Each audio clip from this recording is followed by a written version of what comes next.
এক ছিল ছোট্ট এক ছেলে, রাফি। স্বপ্ন ছিল অনেক বড়, কিন্তু পরিশ্রম করতে তার একদম ভালো লাগত না।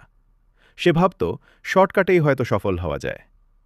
এক বিকেলে রাফির দাদু তাকে নিয়ে গেলেন একটি আম গাছের নিচে। হালকা বাতাস বইছিল। দাদু মুচকি হেসে বললেন, দেখো রাফি, এই গাছটা একদিনে বড় হয়নি।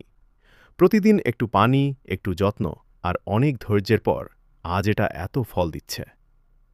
রাফি গাছটার দিকে তাকিয়ে রইল।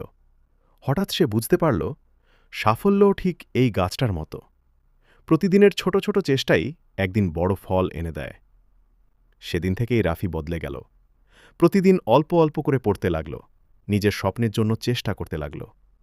আর কয়েক মাস পর সে শুধু পরীক্ষায় ভালো ফলই করল না, নিজের আত্মবিশ্বাসও ফিরে পেল। গল্পের শিক্ষা: ধৈর্য, পরিশ্রম আর নিয়মিত চেষ্টা কখনো ব্যর্থ হয় না।